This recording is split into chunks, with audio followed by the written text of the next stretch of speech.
السلام عليكم ورحمة الله وبركاته.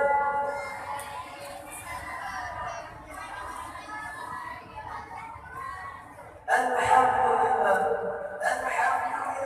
رب العالمين، والصلاة والسلام على أشرف الأنبياء والمرسلين سيدنا محمد وعلى آله وصحبه أجمعين.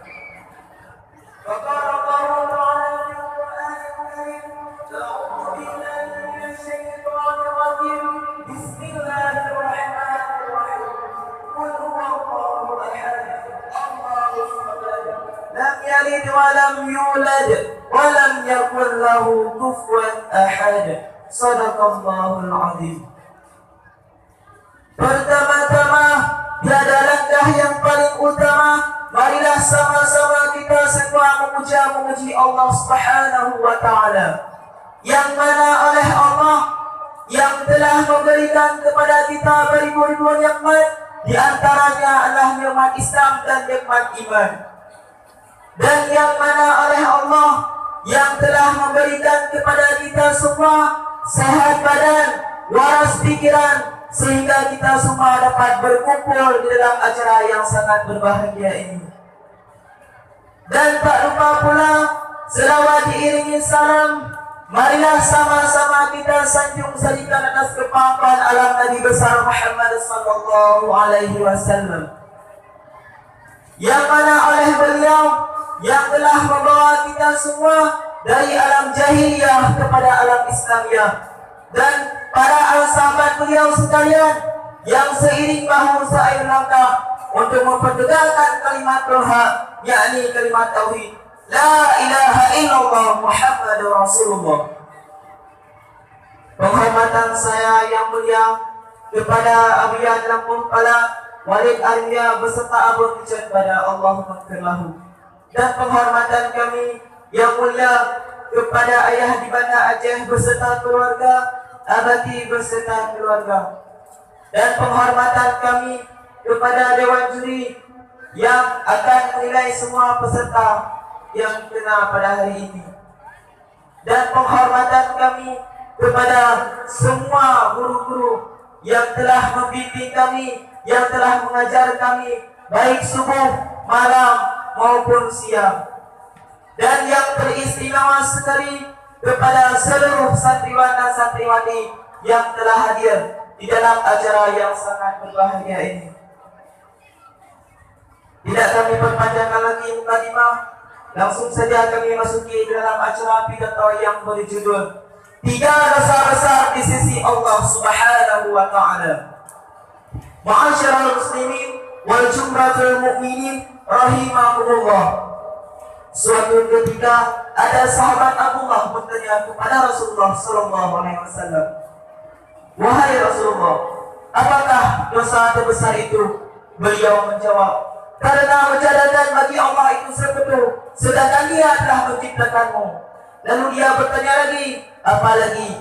Beliau menjawab, "Kamu membunuh anak kamu sendiri karena takut dia akan makan bersamamu." Lalu dia bertanya lagi, "Lalu apa lagi?" Beliau berkata, "Kamu berzina dengan istri kamu sendiri."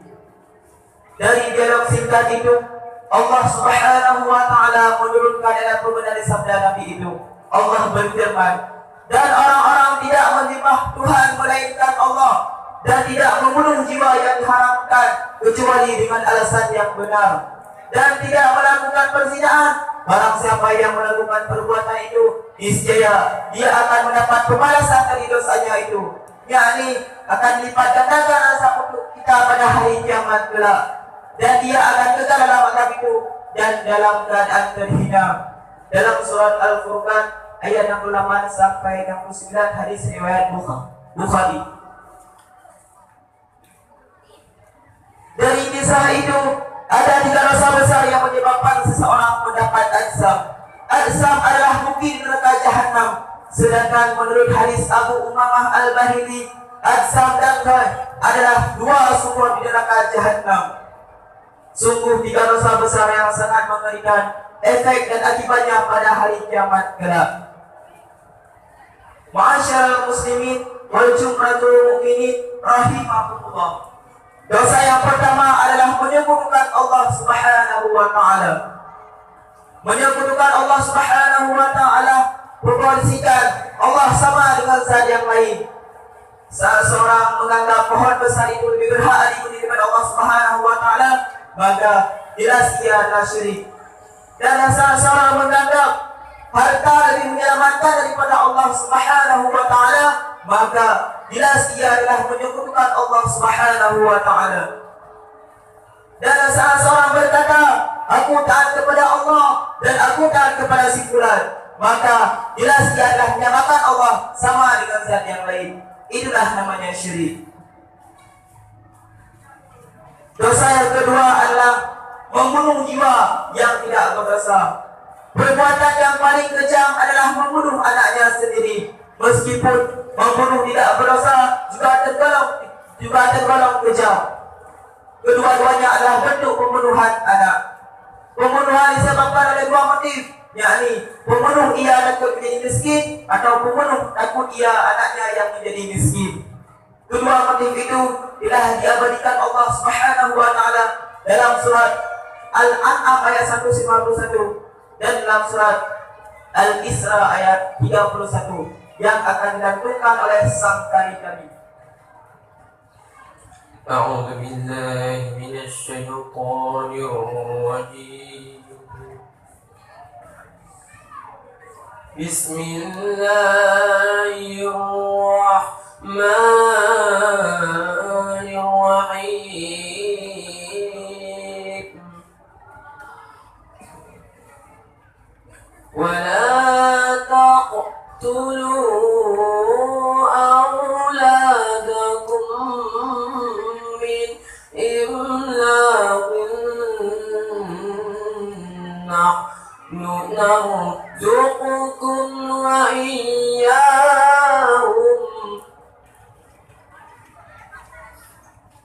wala taqtulu awladakum khashyata imlaqin nahnu narzuqukum wa iyyakum, yang artinya aku berlindung kepada Allah dari godaan syaitan yang terkutuk dengan menyebut nama Allah yang Maha Pengasih lagi Maha Penyayang. Dan jangan kamu membunuh anak-anakmu karena takut kemiskinan. Kami akan memberi rezeki kepadamu dan kepada mereka. Quran Surat Al-An'am ayat 151. Dan jangan kamu membunuh anak-anakmu karena takut kemiskinan.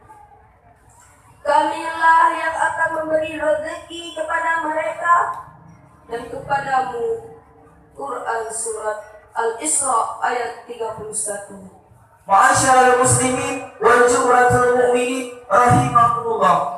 Di ayat yang pertama, kata kamu didahulukan daripada mereka, yakni kembali kepada si anak. Sedangkan ayat yang kedua, kata mereka didahulukan daripada kamu. Ahli tafsir menjelaskan hal itu untuk menunjukkan jenis kemiskinan ketakutan yang berbeda-beda. Yang pertama, ketakutan orang tua terhadap kemiskinan dirinya sendiri. Sedangkan yang kedua, ketakutan orang tua terhadap kemiskinan anaknya sendiri. Intinya, dalil itu bahwa memosisikan Allah yang sama dengan zat yang lain. Ma'asyiral muslimin wal jumratul mu'minin rahimakumullah. Kesimpulan yang dapat kami ambil dari pidato kami tadi adalah kita sebagai orang yang beriman jangan pernah melakukan perbuatan ketiga itu. Apabila kita melakukan perbuatan ketiga itu, maka Allah Subhanahu wa taala akan memberikan kepada kita azab dan kita akan kekal dalam azab itu. Yakni kita akan dilipat gandakan azab kita pada hari kiamat kelak. Hanya ini yang dapat kami sampaikan. Kami akhiri. Sadaqallahul azim. Maha benar Allah atas segala firman-Nya. Usikum wa iyyakum